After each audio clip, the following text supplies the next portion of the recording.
Hello, hi guys! Magandang gabi sa inyo lahat. This is Shiva Masgarichano, Faith Healer of the Tarot Readers. So ngayong gabing to, tingnan natin na nagsasabihin sa inyo ng ating mga gabay. This is special gabay, no? There's a special gabay for the month of December 11 hanggang December 17 for the sign of Gemini. So, Gemini, welcome to my channel. Ano kayang messages, advices, as guides ang ating masasaga for today's video? Kanina naman kayang energy or kaganapan sa buhay ng mga Gemini ang ating mahagilap. So guys, this reading sa journey lamang, hindi lahat makaka-resonate. Kunin lamang po ang makaka-relate sa inyo and comment down below kung kaninong energy ang ating nasagap. And of course, don't forget to like and subscribe my channel and hit notification bell for more videos update. And of course, maraming salamat po sa mga walang sampag suporta sa aking channel, lalo na hindi nag-skip ng ads. Naway pagpalay po kayo ng Diyos at may kapal siksik diglig na gumapa o manumbalik sa inyong biyaya. So, kumapit ka na, eto na mensahe sa'yo for a special gaway for the month of December 11 hanggang December 17 for the sign of Gemini.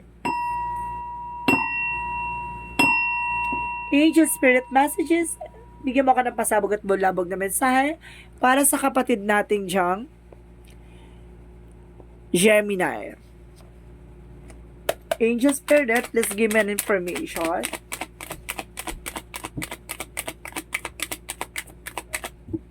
There's a King of Swords, no? A King of Wands. There's a King of Wands. So, sinasabi dito na there's some information na kailangan mga, kumalma, habaan ng pasensya mo, no? Panatiling kalmado, no? At kailangan mag-ingat-ingat ka, no? At hindi ka pwedeng padalos-dalos sa mga desisyon mo sa buhay mo, no? Let's see what is additional messages for Angel Spirit Guides.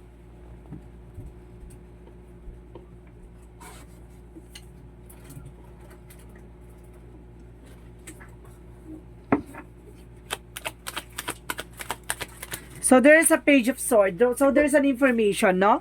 Kumbaga sinasabi sa'yo dito, kailangan kumuha ka pa ng impormasyon. Hindi ka pwede maging padalos-dalos. Kailangan liwanagin mo, linawin mo, no? Yung mga bagay-bagay. At panatiliin mong kalmado, hindi ka pwede magpala decision. Take time to making decisions. And then, of course, there's a two of wands. So, there's a two path, no? Titignan mo yung pinaka lighter side of situation or something information na magbibigay sa'yo ng mga good information na magkakaroon ng magandang posibilidad, no? So, let's see what is additional messages for Angel Spirit Guides.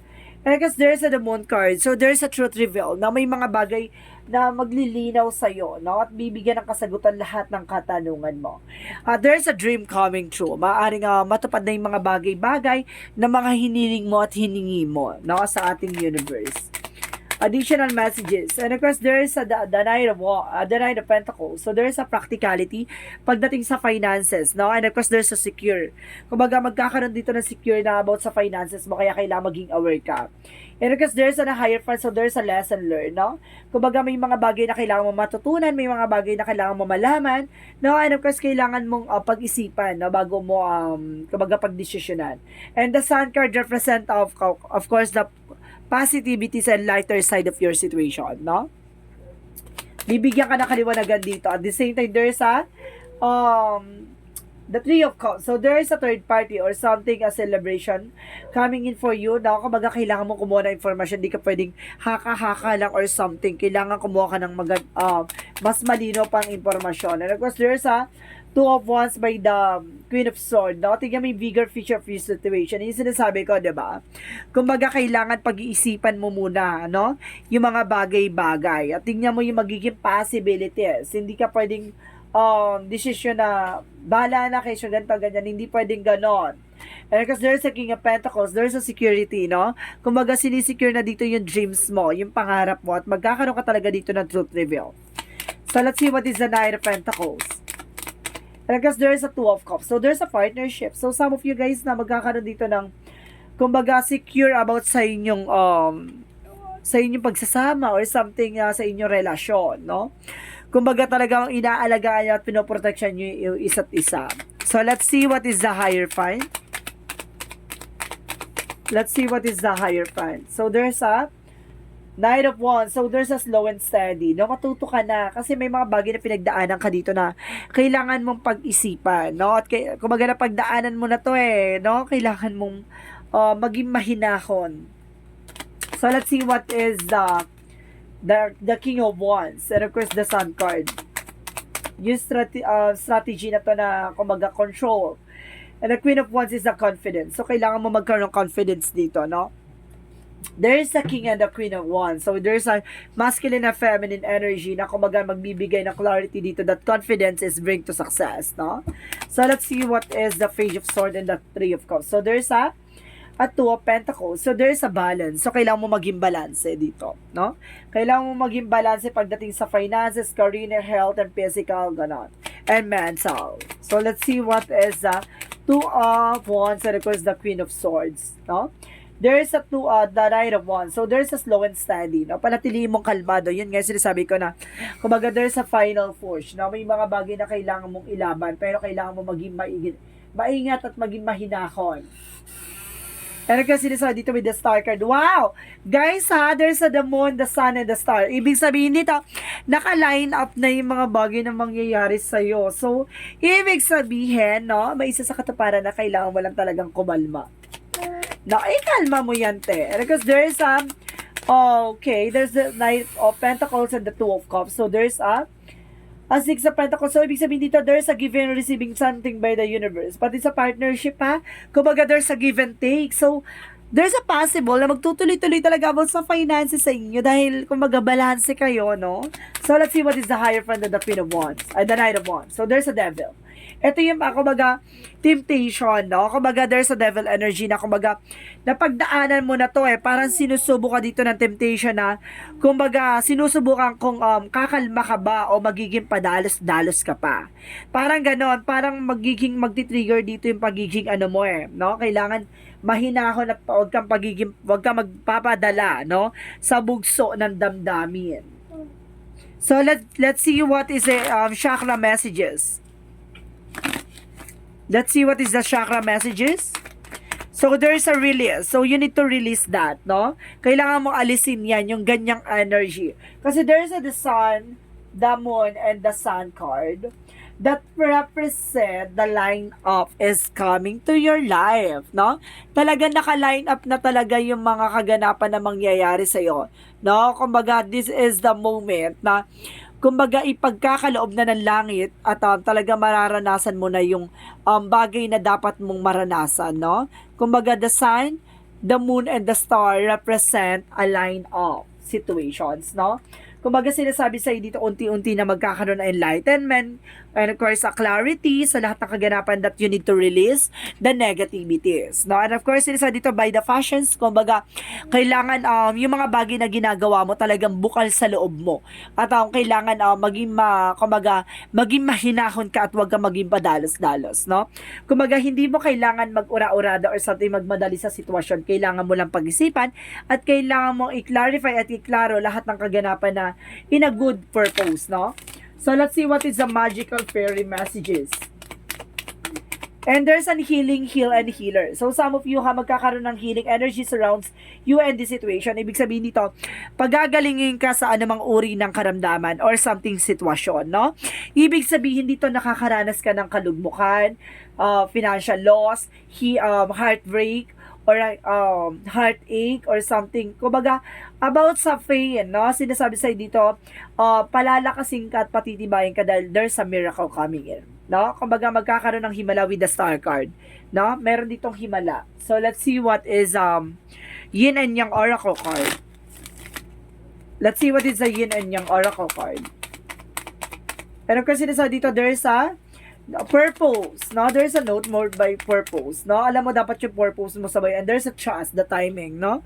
Kumbaga, there's a possible na kumbaga, kailangan mong alam yung life purpose mo, alamin mo yung life purpose mo and of course, makinig ka sa divine timing na magtiwala ka, no? Na kumbaga, naka-line up na, kailangan mo na lang kumalma at mag-antay, no? And of course, sinasabi dito, there's a cycle, no? A change, may pagbabagong magaganap. And of course, there's an hot. Ito yung sinasabi, attraction, no? Hot, and of course, temptation. Ito yung sinasabi, no? Kaya kailangan nagiging mainitin ng, kumbaga nagiging ano ka, padalos-dalos. O yun yung kailangan maging kalmado ka, no? So, let's see what is additional messages for angel spirit guides. Let's see what is there's a green bay love. So, there's a love involvement. At the same time, there's a honest, trust, diba? Kumbaga maging totoo ka sa sarili mo at magtiwala ka, no? Na kumbaga naka-line up na lahat ng kaganapan sa'yo. Kumbaga, mag-antay ka na lang sa posibleng mangyari. Diba? Kailangan, syempre, hindi pwedeng antay-antay lang tayo. Kailangan mo rin kumilos at kailangan mo mag-take ng action. Diba? Kailangan mong, parang sinasabi dito na, the more na, sinasabi na parang magtiwala ka sa timing, pero kailangan mo pwedeng pagpatuloy ko naman yung ginagawa mo para mag-success ka. 'Di ba? Hindi ko sinabi antayin mo, mag-antay ka na parang wala kang ginagawa. Walang ganon. Sinasabi ko lang sa'yo dito na kailangan mo kumilos, kailangan mo mag-take ng action para may isa katuparan mo yan. And there's a perfect timing, no? So, let's see what is additional messages for angel spirit guides. And of course, there's a breath of the cosmos. So, ibig sabihin dito, will tie to tie. Ibig sabihin dito kung karapat dapat sa'yo at ipagkakalob ng universe, pagkakalob to. And of course, there's an all paths lead to home is, of course, sinasabi dito, turn your grace within. Ibig sabihin dito, kumaga there's an authority for intuitions na kumaga ipapakita sa iyo yung kahalagahan ng bagay-bagay pagdating sa spirituality mo. No? Kumaga, binibigyan ka ng pagkakataon maunawaan at makita at masilip, no? Ang mangyayari. So, let's see what is additional messages for angel spirit guides. And of course, there's honesty. Honesty is the best policy. At the same time, there's a death card. The death card represents an ending and a new beginning. Excuse me. Ibig sabihin dito, may mga bagay na matatapos at may mga bagay na magsisimula na. No? So, let's see what is additional energy. And of course, there's a strategy, no? Gamitin mo to estratehiya na to para maisakatuparan mo yung mga bagay na gusto mong makuha. May mga bagay na gusto mong mahawakan or mata mo. And there's a door to value. So, ito na ipapasok na kumbaga malalaking finances at malalaking money, no? There's a big money coming in for you. So, let's see what is additional messages for angel spirit. For angel spirit, God, please give me information. And there is a justice. So, justice will preserve. Ibig sabihin dito, kumaga magkakaroon ka ng patas na laban, no? And there's an environmentalism. Ibig sabihin dito, kumaga lahat na nasa paligid mo, no? At kumaga, proteksyonan mo, no? Yung mga bagay na kung ano man ang meron ka. Diba? Pag-ingatan mo. So, let's see what is the romance angels. Para magkaroon ka ng kapayapaan at katahimikan, diba? The peace of mind. So, there's a reconciliation. Now, there's someone from your past is turning to your life. So, ibig sabihin dito may babalik sa buhay mo, no? There's a reconciliation. Babalik kang, kung para sa'yo, babalik. Pag mahal ka, babalikan ka. Or, ganon. Ang harata. So, let's see what is Archangel Michael messages. So, there's take time to making decisions. So, kailangan mo talagang pag-isipan, no? Hindi ka pwede magpala decision dito. Additional messages. Pero kasi sinasabi dito, guys, there's decide to be happy now. So, kailangan mo mag-desisyon na magiging masaya ka ngayon. Diba? And of course, you and your loved ones are safe, no? Pagdating sa pamilya mo, safe naman daw yan. So, let's see what is Archangel Raphael. Archangel Raphael represent inner authority. See, meron kang kumbaga kalayaan, no? Kumbaga meron kang kakayanan, kontrolin at kakayanan pangalagaan at magdesisyon. And of course, there's a sunlight. So, some of you kailangan nyo talaga ng sariwang hangin or something sinag ng araw, no? Eh, yan kasi makakatulong yan, no? For your health, no? May benefits kasi yung yung sunlight, eh. And of course, let's see what is the Monsology. Let's see what is the Monsology angel spirit guides. So, there's an expect the powerful change. You know, mag-expect na ng magandang pagbabago na magaganap. At may pagbabago talaga na kailangan mong i-expect, no? So, there's an angel's answer, guys. No? Mag-isip ka na magiging question nyo kung ano yung mga bagay na gusto mong itanong. Ha? So, mag-isip ka, bibilang ko ng 3. 1, 2, 3, 3. So, nag-isip ka na guys? Eto na, eto na, eto na. Angel's answer, give me an answer for your question.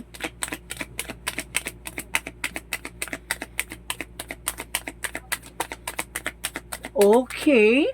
The situation will improve. So, ibig sabihin dito, kung ito ang tanong mo, kung may mga bagay na gusto kang mabago, no, at unti-unti na nga siya mababago. Kung may mga bagay na gusto inaantay ka, kumbaga ito na, mag-improve na at magbabago na yung sitwasyon. Kumbaga, kung nag-iisip ka na baka, lagi na lang ba ako ganito or something, hindi ka makali sa sitwasyon, magbabago na siya. And of course, so there's a not the right time. May mga bagay na hindi pa napapanahon. So, let's see what is the angel's number. So, let's see what is the angel's number. So, there's a 10-10, I am patient. So, kailangan mo talagang kumalma. Keep your thoughts positive and be patient as everything is working out of your highest good. Trust that your angels are working behind the scene to help you. So, see, magtiwala ka lang daw na, kumbaga, naka-line up na yung mga bagay na mangyayari na ipagkakalob sa'yo ng langit yung mga bagay na what you deserve, diba? So, let's see what is the messages of life. And dance with the rhythm. So, sinasabi dito, guys, today I find the joy in my heart. I lighten my life by releasing what I no longer need.